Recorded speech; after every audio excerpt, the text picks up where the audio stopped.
Hello, I am Anawiltus, and today I will be expounding a bit more on my previous video regarding what constitutes a real science victory.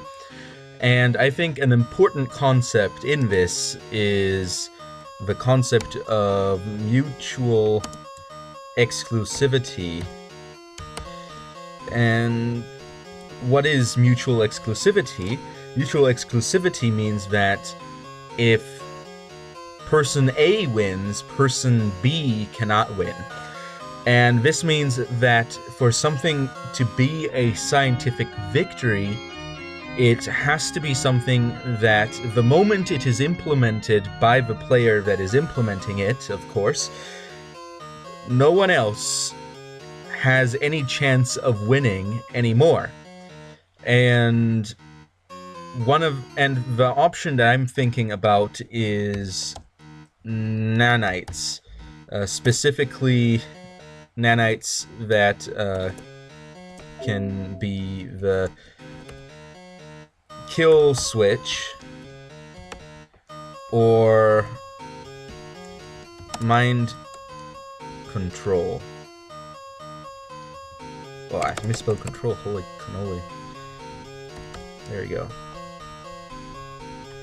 Kill switch or mind control nanites. And the reason I'm thinking of something like that is because let's say you are a nation that is building these nanites. So first of all, you have to have the research, and then you have to have the manufacturing in order to produce the nanites, and then you have the implementation, followed by victory. Now, the problem, or the reason this is not overpowered, is because if any of these steps are interrupted, victory cannot be achieved. So, for example, research can be interrupted by forcing the player to research something else. For example, if your military technology is not up and somebody invades you, then say goodbye to your manufacturing unless you research something to counteract that. Or if there is espionage in this game, then you could sabotage maybe somebody's research or manufacturing. But the main problem, or the main chain that can be broken here, is implementation, which can be broken by either countermeasures or counter implementation. I'm not a fast typer. And what I mean by this is nanites. Okay, nanites are electronic devices, and that means that they are weak to certain countermeasures such as electromagnetic interference that could either interfere to the point where the nanites would not be able to activate, or perhaps interfere to the point where the nanites are completely deactivated. Or counter implementation, wherein another player gets the research, goes through the manufacturing, and goes through the espionage process of trying to, I guess the way it would be implemented would be to either contaminate somebody's pharmaceuticals or the food source, or one way would be in vaccines, would be a way to introduce nanites into somebody else's body without them noticing. And you would have to do this to every single other player. However, this allows for counter implementation. So if somebody else goes for the research, gets the manufacturing up, and begins implementing, then you may end up where there's two countries that have fully implemented it, and the winner would have to be someone who implements it first over every other country, because if you've implemented it over every country, it means that now you have the power to either kill switch or mind control every person in the world. But if there's one country that you haven't implemented it in, then it means that that country might be doing the research, the manufacturing, or the implementation to get to the next point. However, what if two countries begin implementing at the same time, and they implement it on each other before they implement it on anybody else? That means that the first person to implement it on everyone still has it implemented on himself by another country, at which point you get to the point of mutually assured destruction, where you end up with a war in order to create the mutual exclusivity, which means that an extra step would be 3.5, eliminating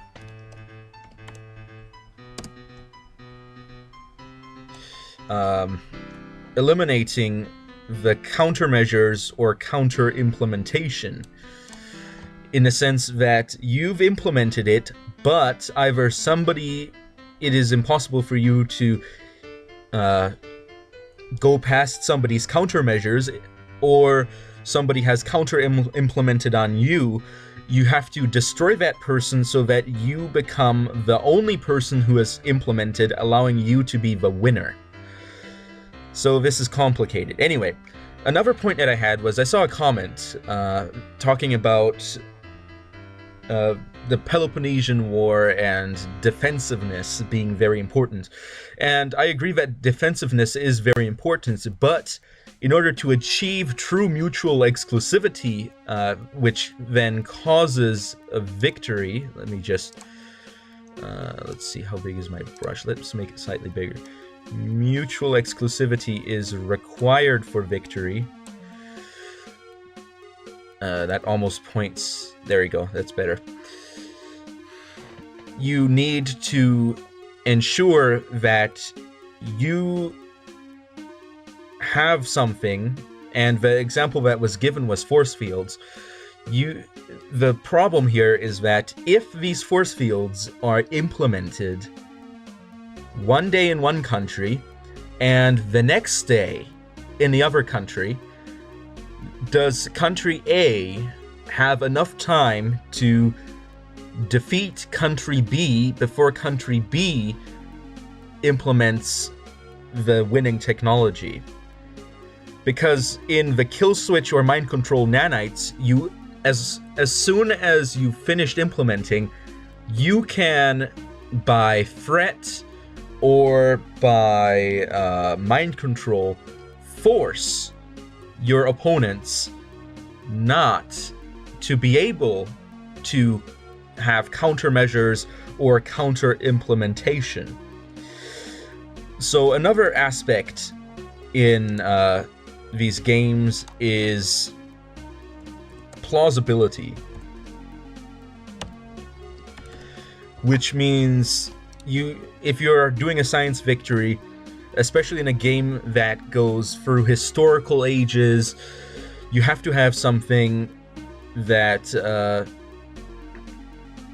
is plausible.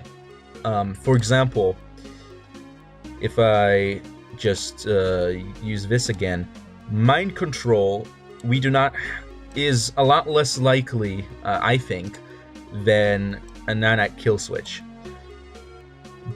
Simply because of the technology that we have today, I'd say that it'd be a lot more difficult to establish mind control than to establish a nanite kill switch.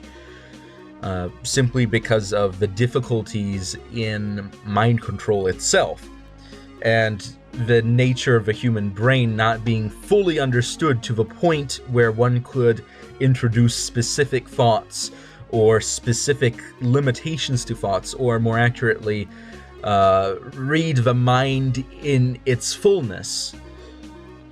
And by fullness, I mean more than just images or motors, but rather read somebody's thoughts and fully go into somebody's consciousness. Because mind control, in effect, although you could say that it's motor control, which would be very difficult to establish with nanites, you'd have to have the nanites gather together to form a device inside the brain, and of course that would be very difficult in order to control the motors. In order to have full mind control, you need to control somebody's consciousness, which we can't really access with science. So another plausible thing, but one that lacks mutual exclusivity, is of course space travel, which as I said earlier, is not let's get that, not effective. And the reason it's not effective is because, well, it doesn't create a victory. It doesn't create a situation where you are invincible. So this gives me the third concept here: invincibility. So in order to create a science victory, it has to be something that's at least plausible, with not necessarily with current technology, but with possibly upcoming technology. Now, of course, colonizing another planet, there's many issues with that, where in order for it to even work, you'd have to find a planet that is the right mass and receives the right amount of radiation from a star, and the chemical properties of a planet are also very important, because, let's be honest, you don't want to transport an entire atmosphere from the Earth to another planet. That's just not going to work very well.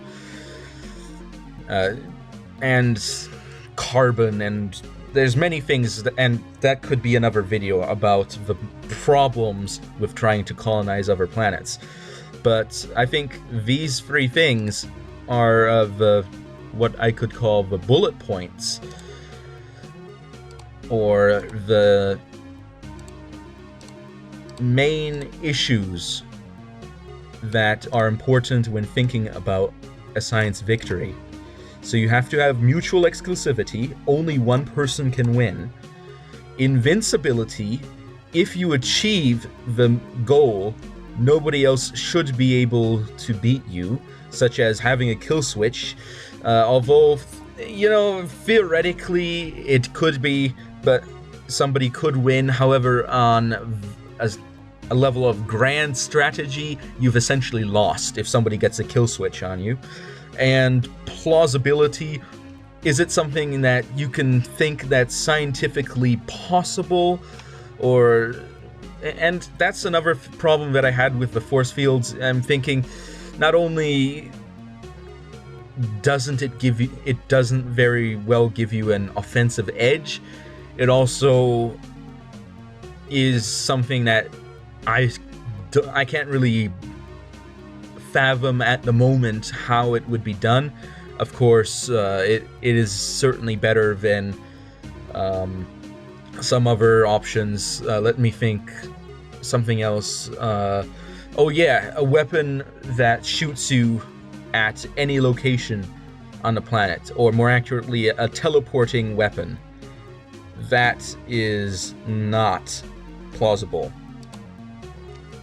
because we don't know how to teleport stuff, and we can't think of ways to teleport stuff currently. As in, it's people, of course, I'm not saying that people don't have theories about how that would be done, but the theories that people have are on a level where you can't really extrapolate current scientific and technological achievements in order to reach that point. So I hope you enjoyed the video, and hopefully this was informative. If you like the paint format, then please tell me. I think that it's at least an improvement over the earlier format of just talking and then making a picture at the end that's static. At least something is going on the screen, and you don't necessarily have to watch the screen, so it's not like something very important is happening on the screen. It's more something that helps me organize my thoughts, because I'm essentially spewing out of what's currently in my head. I don't have a script. Maybe I should get a script, but I don't have one. So that's essentially it. Thank you all for watching, and I will be seeing you all next time. And by the way, I'm not saying that force fields is a bad idea. I'm just saying that it doesn't have the property of mutual exclusivity to the point that it would lead to invincibility. Even if it is invincible, it doesn't have mutual exclusivity, is what I'm saying. And also, plausibility is not an absolute here. It's more on a scale level, as in you would prefer something that is more technologically plausible than something that is not technologically plausible. So thank you all for watching, and I have been Untitled, and I will be seeing you all next time. Untitled, over and out.